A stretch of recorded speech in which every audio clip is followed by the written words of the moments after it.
Hello everybody, and welcome back to another Esports report. And so, I'm going to start off by apologizing and saying, hey, I'm sorry about not posting yesterday. Wait, where's my laptop? That's right there. Kind of messing with the cord a bit. Alright, sorry for not doing some stuff yesterday, but some news came out and I need to bridge the gap between the two just so that I could have a full news day. So, yeah. So today we're going to be covering all CSGO scores from yesterday, as well as all the exchanges after the major ended. So let's get into it. In the major grand final, Gambit won their first major ever against Immortals in a 3-map thriller. Immortals took Cobblestone with a bang, utterly destroying Gambit 16-4. Gambit, however, swiftly came back on Train and Inferno, winning the last two maps 16-11 and 16-10 respectively. I congratulate both teams for making it that far into a major, and I congratulate Gambit on winning their first major, as well as being the first mixed nationality team to win a major. This is because Adren, Mu, and Hobbit are all from Kazakhstan, Zeus is from Ukraine, and Dulcia is from Russia. Congrats to them for winning this tough and very wildly unpredictable major. Before moving on, let's look at some rankings from HLTV, which completely flip-flopped since the last week. Being that this major was the first to have no top 10 teams in the grand final, the rankings have shifted quite a bit. So, last week we're going to just look at the top 10 here and some drastic stuff. So number 1 SK, 2 FaZe, 3 Astralis, 4 G2, 5 Cloud9, 6 North, 7 Natus Vincere, 8 Liquid, 9 Optic, and 10 Ninjas in Pajamas. This week, however, here are your changes. Number 1, SK. Number 2, Astralis. Number 3, FaZe. Number 4, Gambit. Number 5, G2. Number 6, Immortals. Number 7, Cloud9. Number 8, North. Number 9, Virtus.Pro. And number 10, Natus Vincere. So yeah, No, I'm not going to do that. Sorry, I was thinking about putting all this stuff on the screen, but then I realized that probably wouldn't be the best. But I will put the top 10 on the screen for comparison, plus top 13, I guess. But yeah, and so yeah, I guess the rankings are pretty self-explanatory. I think Immortals, to be honest, should have gotten higher up because it's the first major and they had the best run ever, really. So, yeah, alright, whatever. Let's get into DreamHack Atlanta. Heroic, Hellraisers, Renegades, and Envious all made the semifinals in DreamHack Atlanta. Heroic beat Hellraisers 2-1 with Hellraisers taking Mirage 16-12. Heroic took Inferno 16-8 and Overpass 16-3, therefore going to the finals. Envious beat Renegades 2-1 with Renegades taking Cash.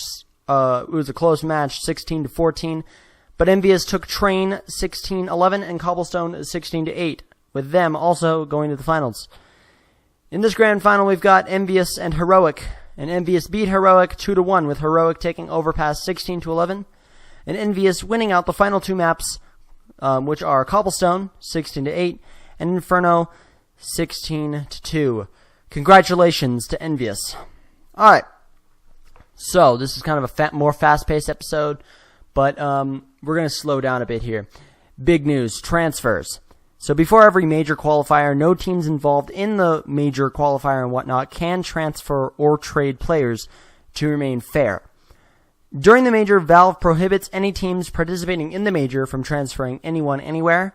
Also, all teams go silent either because Valve prohibits transfers or because orgs want to see what they could grab as the players they want afterwards. Let me rephrase that. Orgs kind of just wait and watch the major, and if a team doesn't do so hot, they can get the player that they want from that team onto their team to give their team a better advantage. So, yeah, that's basically what happens. So most transfers happen the week after a major, so let's cover some big ones that just happened in the last 24 hours. Rogue, the esports team based in Las Vegas, acquired 3 members of Enigma 6. Daniel Vice Kim, Josh Shinobi Abstrato, and Colin Rath McSwegan. With this trade, Rogue also gets Enigma 6's spot in ESL Pro League Season 6. Also joining Rogue is Spencer Hiko Martin of Liquid and Optic fame. Garrett Gert Bambro from CLG will be coaching them. and a fifth member will be announced soon. Maybe this team will have really good success in North America. We'll see, really. I mean, the entire playing field is just completely weird right now. So, hopefully they can get it. Hopefully, I don't know. Let's go. Let's keep rolling. In more transfer news, North is set to bench Magisk in a report from HLTV. He could be replaced with the former Heroic player Valdi, who just announced his free agency, or bring up Mertz from their academy team, but we do not know for sure at this point in time. In more transfer news, ESL has unbanned all ex-I by Power players and ex-Epsilon players from competing in ESL tournaments. They're allowed to do it. I kind of phrased that weird. It says unbanned all of them from tournaments. But basically, all ex-I by Power and all ex-Epsilon players can now compete in ESL tournaments. These two teams were banned by Valve for competing in any majors or tournaments after both were involved in separate match-fixing scandals.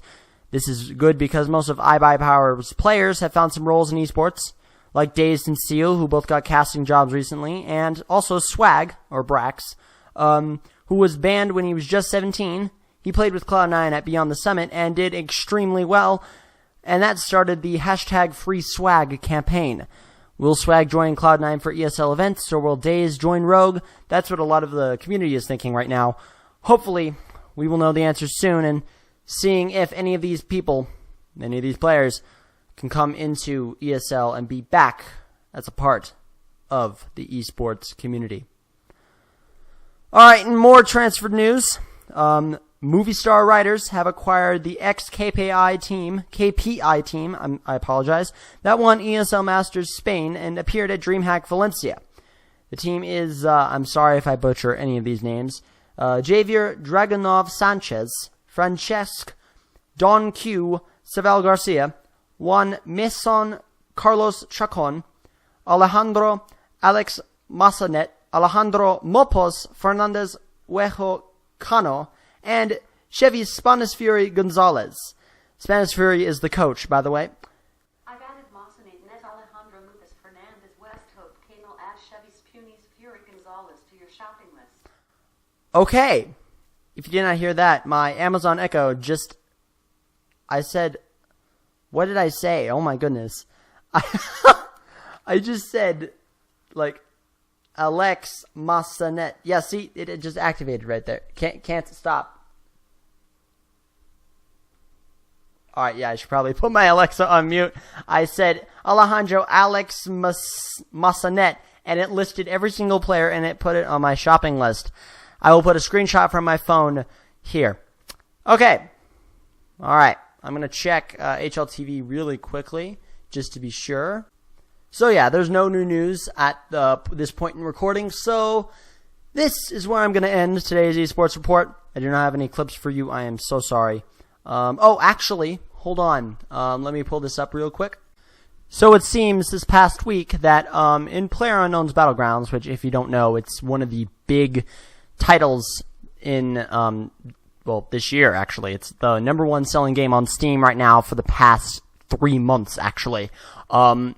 ESL PlayerUnknown's Battlegrounds, they created their account May 2017, fairly recently, and they have just started doing something.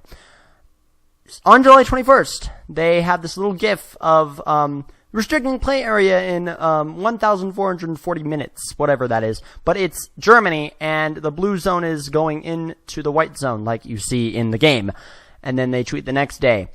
It's getting closer around the Netherlands, Belgium, all that. And then the next day, it gets smaller. And today, it got very small. The only 2 major cities that are located in there are Dortmund and Cologne in Germany.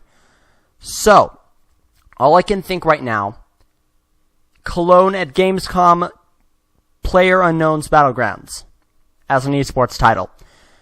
Now, according to .esports.com, which is actually a very nice name for your website. Thank you very much. Yeah. All right. Anyway, so I'm just scanning this right now. Elevate has entered the fray of PlayerUnknown's Battlegrounds. They are the most recent team to announce a 5-man roster. Dakota Shredded Freeland, Sawyer Swisher Buck, Justin Nop Reagan, Arimus Dizzy LT Maldakis, and Jason Drunk Slade. And also TSM has also gotten a 2-man. Hold on, let's see. So with recent news like esports teams and tournament organizers can now apply for custom games access, teams like TSM officially announcing full rosters. TSM actually had a 2-man roster, but they got a... Let's see. Hold on, let me go to the very... Yep, there it is. So, joining the original 2, their final PUBG squad, Team Solo Mid, Colton Visser, Austin Smack Hackett, Gary Brick Marshall, and Marius Aim PR Inota. Those 2 teams, Team Solo Mid and Elevate, are the only teams right now, only big professional esports teams to pick up PlayerUnknown's Battlegrounds teams. And with ESL probably putting in a tournament with Bluehole and ESL collaborating probably in Cologne, we don't know what's going to happen. Will there? I think a whole lot more esports orgs will be picking up Battlegrounds teams. If that is the case, I have a lot of talent. I am shouting out my boys at the space station. Yes, you guys made the news. Congratulations. Thank you for subscribing to me. Alright, so I do not have any clips for y'all today. Have a good night. We will be covering more news tomorrow. So, with that, that was the Esports Report for July... What is today? July 23rd and 24th. This is Dylan Wynn for the Esports Report.